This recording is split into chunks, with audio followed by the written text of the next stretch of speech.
Hello बच्चों, तो शुरू हो जाइए क्योंकि हम लेकर आ चुके हैं पुष्प के सारे भाग। यानी कि आज के इस वीडियो में बच्चों हम पुष्प के सारे भाग को, सारे पार्ट को बहुत ही अच्छे और डिटेल तरीके से पढ़ेंगे। यानी कि बच्चों आज हम पुष्प के सारे पार्ट को थ्योरेटिकल और प्रैक्टिकल, यानी कि बच्चों हम थ्योरी यानी कि लिख के भी और उसके बाद प्रैक्टिकल प्रयोगशाला करके भी हम आपको इस वीडियो में दिखाएंगे।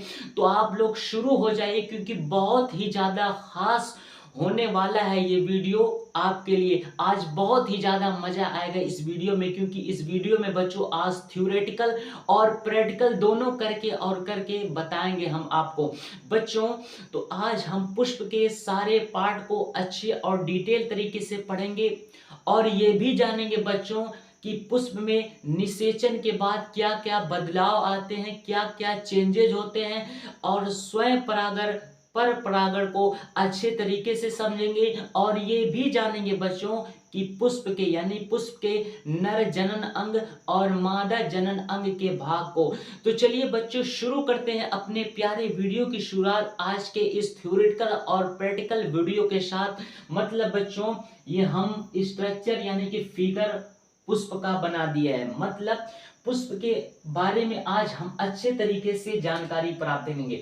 सबसे पहले बच्चों हम इस पार्ट को लेते हैं। मतलब सबसे पहले हम आप जानेंगे पुष्प का जो सबसे बाहरी भाग होता है बच्चों, ये बाह्य दल पुंज बोलते हैं। इसको हम बाह्य दल पुंज और इंग्लिश में बच्चों कैलिक्स बोलते हैं।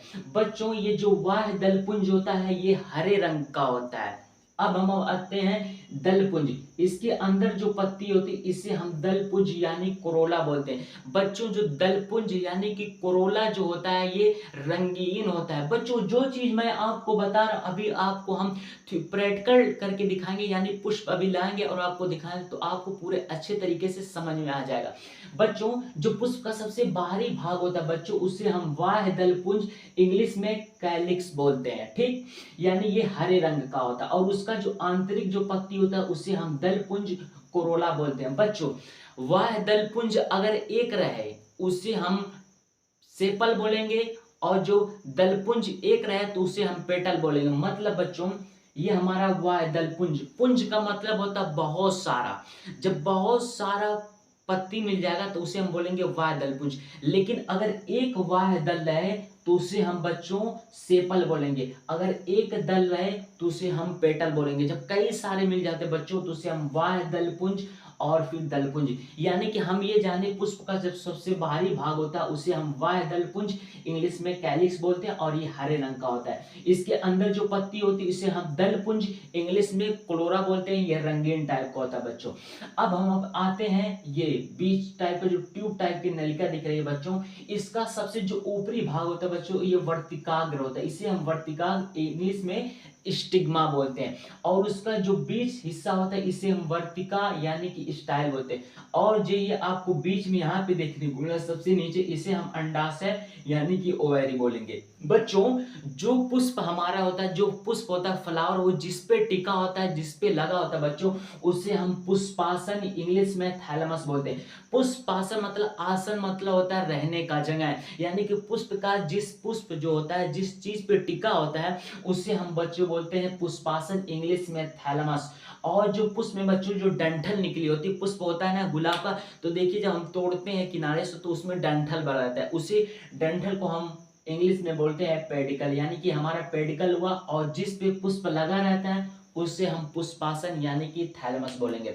बच्चों अब हम जानते हैं ये इस तरीके से जो हमारी नलिका होती है इससे हम बोलते हैं बच्चों योजी। और ये बच्चों ये जो होता है ये गोल सा आपको जो दिख रहा है यानी कि पंखुड़ी टाइप का या फिर कली टाइप की जो संरचना दिख रही है इसे हम बोलते हैं परागकोश। बच्चों परागकोश के अंदर ही परागकण होता है। मतलब ये हमारा पूरा परागकोश हुआ, इसी के अंदर बच्चों हमारा परागकण होगा, इसे हम परागकण बोलेंगे, परागकोश के अंदर होता है। और ये जो बीज से होती है बच्चों इसे हम पुतंतु बोलेंगे और जिसपे परागकोश लगा होता है उसे हम योजी बोलेंगे। मतलब परागकोश और पुतंतु को जब हम एक साथ मिला देंगे बच्चों तो हमारा पुंकेसर यानी कि स्टैमेन बन जाएगा। आप अच्छे तरीके से पुष्प के सारे भाग को समझ चुके। एक बार तो मैं फिर रिवीजन करता हूँ कि पुष्प का जो सबसे बाहरी भाग होता है, जो बाहरी पत्ती होती है वो हरे रंग की होती है बच्चों, उसे हम बोलते हैं वह है दलपुंज। और जो आंतरिक यानी अंदर वाली जो पत्ती होती है रंगीन, उसे हम दलपुंज, इंग्लिश में कोरोला। और जो ये इस तरीके से जो परागकोश होता है, परागकोश के अंदर परागकण होता है, और उससे जो पहले का जो भाग होता है उसे हम पुतंतु बोलते हैं। परागकोश और पुतंतु को एक साथ जब हम कनेक्ट करेंगे, जोड़ेंगे, तो हमारा पुंकेसर यानी कि स्टैमेन बन जाएगा। ये वर्तिकाग्र हो गया और ये वर्तिका हो गई। ये वर्तिकाग्र, वर्तिका और अंडाशय जो हो गया, ये मादा जनन अंग के भाग हुए। मतलब ये जो हमारा वर्तिकाग्र हुआ, वर्तिका हुआ, अंडाशय, ये मादा जनन अंग के भाग हुए पुष्प के। लेकिन जो परागकोश और पुतंतु हुआ, ये नर जनक। अभी इसको हम डिटेल तरीके से यहाँ बताएंगे बच्चों। पुष्प में जो मुख्यतः 4 भाग होते हैं। हमसे कोई पूछा कि पुष्प में मुख्यतः कितने भाग होते हैं, तो बच्चों जो पुष्प होता है, जो हमारा फ्लावर होता है, संपूर्ण फ्लावर, उसमें मुख्यतः 4 भाग होते हैं। यानी कि पुष्प में 4 भाग होते हैं। पहला जो होता है बच्चों, वो हमारा होता है वाह दलपुंज, और दूसरा जो होता है वो दलपुंज, तीसरा पुंकेसर, और चौथा स्त्री केसर। मतलब पुष्प में कुल मिलाकर 4 भाग हुए। पहला हमारा वाह दलपुंज, दूसरा दलपुंज, तीसरा स्त्री केसर, और चौथा पुंकेसर। यानी कुल मिला के पुष्प में मुख्यतः 4 भाग हुए। चारों भाग को हमने यहाँ से अच्छे तरीके से लिख दिया। यानी कि वाह दलपुंज, इंग्लिश में इसको बोलेंगे कैलिक्स, दलपुंज इसको इंग्लिश में बोलेंगे कोरोला, पुंकेसर इसको इंग्लिश में बोलेंगे स्टैमेन, और स्त्री केसर इसको इंग्लिश में बोलेंगे पिस्टिल। बच्चों अब हमारी ये कहानी हो रही है पुष्प के सारे पार्ट को। अभी पुष्प के सारे पार्ट सिर्फ हम थ्योरेटिकल यहाँ पढ़ेंगे, लेकिन अभी हम आपको प्रैक्टिकल करके पुष्प ला के दिखाएंगे। बच्चों अब हम जानते हैं स्वयं परागण और पर परागण क्या होता है। बच्चों मैं बोर्ड पे पढ़ाने से पहले यानी इसमें दिखाने से पहले मैं आपको स्वयं परागण और पर परागण बता दूं। बच्चों स्वयं परागण जैसे नाम से पता चल रहा है खुद, स्वयं परागण जो होता बच्चों, एक ही पौधे के 2 पुष्पों के मध्य होता। मतलब एक हमारे ये पौधा हुआ, इसमें 2 पुष्प लगे हुए, तो एक ही पौधे के 2 पुष्पों के मध्य होता है। लेकिन जो पर परागण होता है वो 2 पौधों के 2 पुष्पों के मध्य होता है। जो चीज मैंने बोला है यहाँ पे आपको देखने को मिलेगा। मतलब स्वयं परागण को इंग्लिश में बच्चों हम सेल्फ पॉलिनेशन बोलते हैं, मतलब खुद।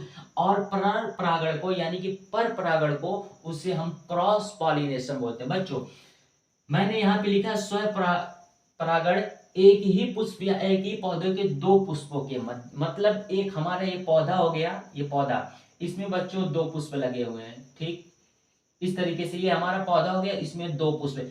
इन दोनों के बीच में बच्चों जो हमारा क्या होगा, क्रॉस होगा, यानी कि सेल्फ पॉलिनेशन होगा, उसे हम बच्चों बोलेंगे सेल्फ पॉलिनेशन, स्वयं परागण। मतलब ये हुआ स्वयं परागण में एक ही पौधे के 2 पुष्पों के मध्य होता है। बच्चों हमने आपको पिछले वीडियो में बताया था ये कि परागण क्या होते हैं। परागण मैं फिर बता देता हूँ। यानी कि ये जो हमारा क्या हुआ, परागकोश हुआ, ये परागकोश के अंदर बच्चों परागकण होते हैं। यानी इस परागकोश की परागकण वर्तिकाग्र तक जो पहुंचती, इसे हम परागण बोलते हैं। तो मतलब ये हुआ कि स्वयं परागण में एक ही पौधे के 2 पुष्पों के मध्य होता है। फिर सुनिए, स्वयं परागण में बच्चों एक ही पौधों के 2 पुष्पों के मध्य होता है। लेकिन जो हमारा पर परागण यानी कि क्रॉस पॉलिनेशन होता है बच्चों, ये 2 पौधों की यानी 2 अलग अलग पौधों के पुष्पों के मध्य होता है। मतलब पर परागण में क्या होता है, क्रॉस पॉलिनेशन में 2 पौधों के 2 पुष्पों के मध्य होता है। शर्त यह है बच्चों, शर्त यह है कि जो परागण होता है और जो पुष्प होगा वो उभयलिंगी होगा। मतलब उसमें नर और मादा दोनों होना चाहिए, तभी ये हमारा स्वयं परागण और पर परागण होगा। ये इंपॉर्टेंट बात है। अब बच्चों हम पर जान रहे हैं कि पुमंग और जायांग यानी कि एंड्रोशियम और गायनेशियम, यानी कि पुमंग और जायांग क्या होते हैं, पुमंग क्या होते हैं और जायांग क्या होते हैं।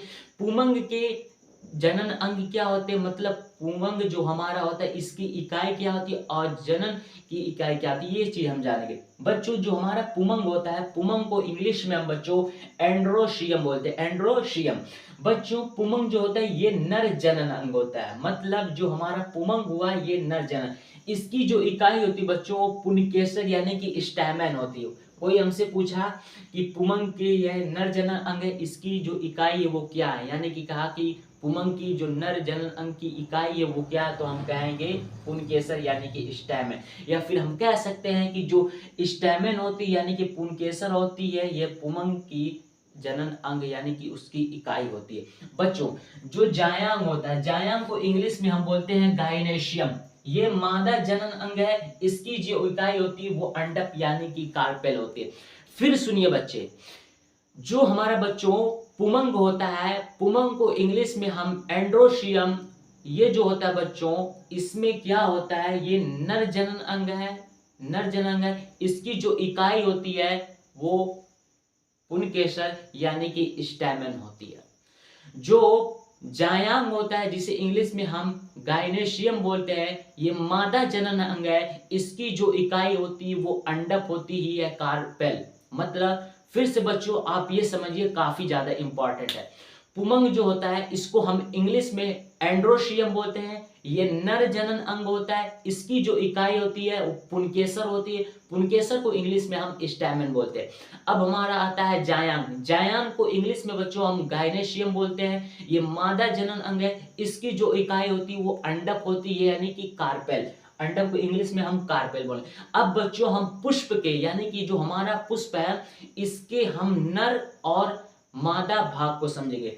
जो बच्चों नर और मादा भाग यानी कि नर जनन अंग है जो पुष्प के, वो परागकोश है और पुतंतु है। मतलब ये परागकोश और पुतंतु ये नर जनन अंग है यानी कि मेल है, और जो फीमेल रिप्रोडक्टिव आर्गन है पुष्प में वो ये 3 है यानी कि वर्तिकाग्र, वर्तिका और अंडाशय। मतलब बच्चों जो पुष्प के नर जनन अंग जो हुए बच्चों वो 2 हुए यानी कि पुनकेसर में वो परागकोश और पुतंतु, जो फीमेल में हुए यानी कि मादा में वो वर्तिकाग्र हुए, वर्तिका हुए और अंडाशय हुए बच्चों।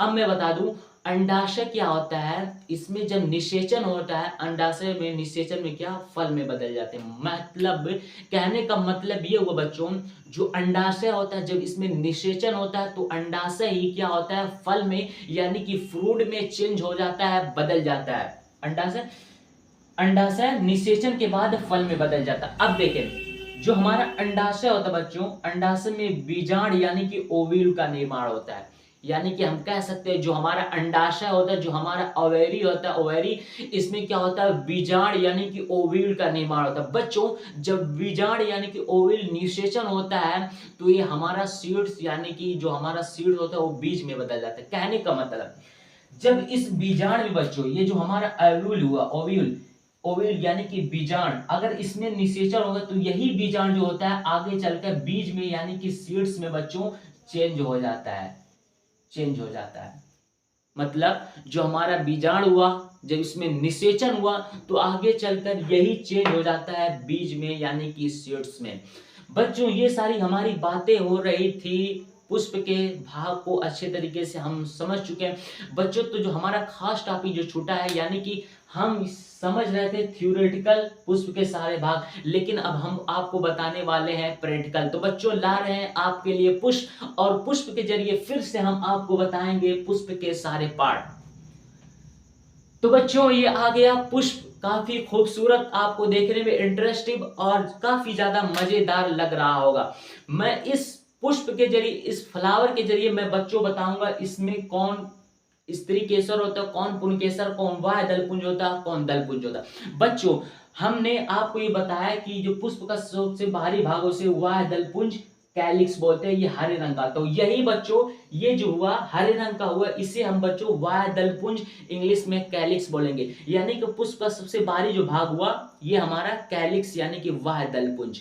दलपुंज मतलब इसमें कई सारे, इसीलिए अगर एक को बोलेंगे तो सेपल बोलेंगे, इसलिए कई सारे तो उसे वाह दलपुंज इंग्लिश में कैलिक्स बोलेंगे। अब बच्चों हम आते हैं दलपुंज यानी कि कोरोला। बच्चों दलपुंज यानी इसको हम बच्चों दलपुंज बोलेंगे, जितना हमारा सारा दिख रहा है इसे हम दलपुंज यानी इंग्लिश में कोरोला बोलेंगे। बच्चों ये आपको इस तरीके से अंदर स्ट्रक्चर देखने को मिला। मैं एक को उखाड़ता हूं इस पुष्प से और मैं आपको बताता हूं। ये देखें इसमें जो आपको एक भुंडी टाइप की संरचना ऊपर दिख रही है, इसे बच्चों हम परागकोश बोलेंगे। और जहां से ये जुड़ा हुआ है, देखिए यहां से जुड़ा, इसे हम योजी बोलेंगे और इसको हम बच्चों पुतंतु बोलेंगे। मतलब हम समझ गए। अब हम आपको इसके अंदर अंडाशय यानी कि ओवैरी दिखाने वाले हैं। तो बच्चों ये निकल के आ रही है अंडाशय यानी कि ओवैरी। बच्चों तो इस तरीके से जो आपको रोएदार संरचना यहाँ पे देखने को मिल रही है, इस तरीके से, इसे हम ओवैरी यानी कि अंडाशय बोलेंगे। बच्चों इस पुष्प में आपको अंडाशय अच्छे तरीके से देखने को नहीं मिलेगा। जब आप गुलाब के पुष्प में देखेंगे तो अंडाशय आपको अच्छे तरीके से देखने को मिलेगा। तो आज के वीडियो में सिर्फ आप यही जानिए कि जो हमारा वाह दलपुंज यानी कि जो कैलिक्स होता है वो हरे रंग का होता है, वो पुष्प का सबसे बाहरी भाग। तो इसमें बच्चों कैलिक्स कौन हुआ? कैलिक्स जो हमारा यही कैलिक्स हुआ यानी कि वाह दलपुंज। और कोरोला कौन हुआ? ये पूरा मिला के हमारा क्या हुआ? कोरोला यानी कि दलपुंज। और इसमें जो बच्चों परागकोश हुए ये ऊपर वाला हुआ, इसे इंग्लिश में एंथरसेक, और जहां से जुड़ा होता है उसे योजी। और बच्चों ये जो इस पार्ट को हम बोलेंगे, ये जो हमारा पार्ट हुआ इसको हम बोलेंगे पुतंतु यानी कि इंग्लिश में फिलामेंट। तो उम्मीद करता हूं आपको इस पुष्प के जरिए अच्छे से समझ में आ गया होगा पुष्प के सारे पार्ट। यानी हमने अलग अलग तरीके से आपको पुष्प के सारे पार्ट को डिटेल तरीके से हम बता दिए हैं। तो बच्चों एक बार तो आप पूरे अच्छे तरीके से इसका स्क्रीनशॉट मार लीजिए और देख लीजिए इसमें क्या क्या हो रहा है। बच्चों एक बार तो मैं फिर इसमें बता देता हूँ, पुमंग जो होता है बच्चों ये नर जनन अंग होता है। इसकी जो इकाई होती बच्चों वो स्टैमेन यानी कि पुंकेसर होती। और जो जायांग होता है ये मादा जनन अंग होता है, इसकी जो इकाई होती है वो अंडक होती है। बच्चों तो ये आज हमारी पूरी सारी बातें हो रही थी इस फ्लावर, इस पुष्प की, यानी कि पुष्प के भाग में हम स्टडी कर रहे थे, यानी कि पुष्प में कितने भाग होते हैं, पुष्प को कैसा समझाया था। तो मैंने आपको थ्योरेटिकल और प्रैक्टिकल करके भी दिखाया पुष्प के सारे पार्ट। बच्चों ये हमारा तीसरा लेक्चर हो गया है आज। अब हम एक और लेक्चर होगा जिसमें हम मेल और फीमेल के रिप्रोडक्टिव आर्गन को यानी कि जनन अंग जो है उनका स्टडी करेंगे, उनको अच्छे तरीके से समझेंगे। तो उम्मीद करता हूं आपको अच्छे तरीके से ये सारी चीजें, ये सारे पार्ट समझ में आ गए होंगे। तो बच्चों आज की वीडियो जो है मैं यही कंप्लीट करता हूं। पढ़ाई करते रहें। All the very best.